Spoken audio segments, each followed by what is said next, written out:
Is it true, is it possible that sometimes the dumbest people are the ones who are most confident and sure of themselves? Here's an interesting clip. I'm working on the video here. Just got new editing software, and here's a quick clip of an upcoming video I am working on. Let me just stretch that up for you guys so you guys, yeah. I just don't trust anything I can't verify for myself. You don't have to get mad because of that. Why are you mad because of that? You're getting mad right now. Because I don't trust shit from the government. You can verify this. You can verify this. You just said you can't, but you can. That's the issue on some of these things with science. They are. Have you verified it? Yes, they're How did you verifiable. verify it? I went to fucking physics class. And what is At college, I got an A. I went to fucking physics class. I got an A.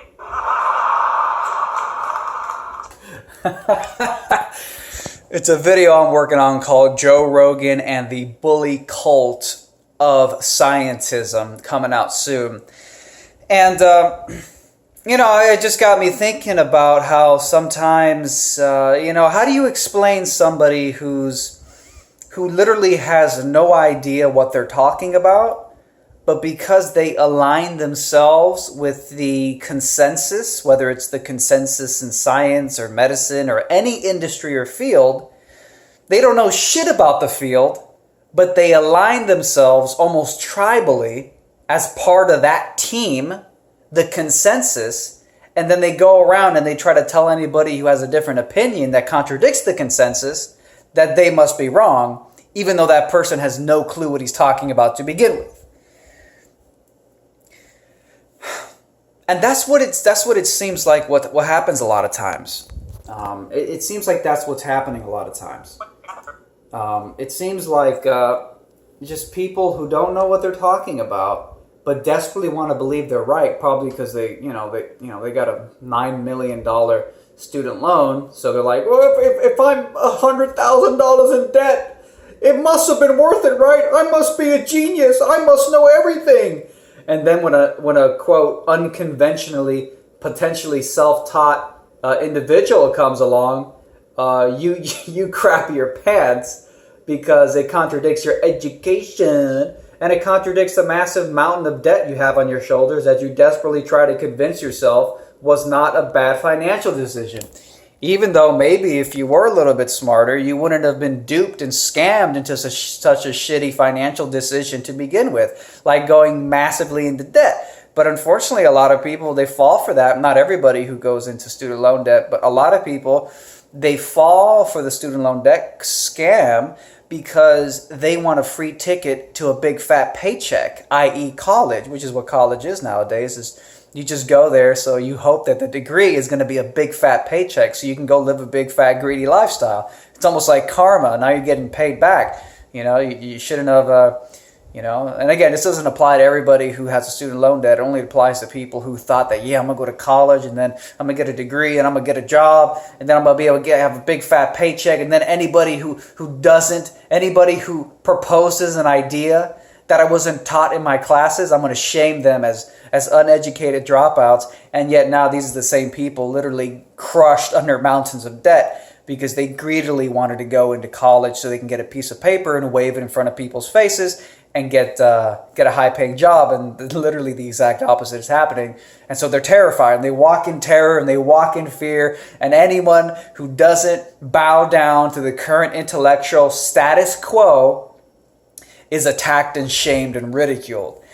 And the truth is that, I think sometimes these status quo defenders, I think that's a good word for them, status quo defenders, they do not think individualistically, they do not think originally, they do not think critically, which is unsurprising because that's what their time in college was. Their time in college, or rather it was the opposite. It was regurgitation. It was consume and spit out. Consume and spit out. Don't question, don't analyze, don't look into it skeptically minded. Just consume, spit out, and take that grade and run out of there as fast as you can. So it's sad. Thankfully, technology is revolutionizing everything. So, the college industry as we know it is going to be totally irrelevant in 5 to 10 years. It's going to be like, people are going to look back and be like, people went to college? What?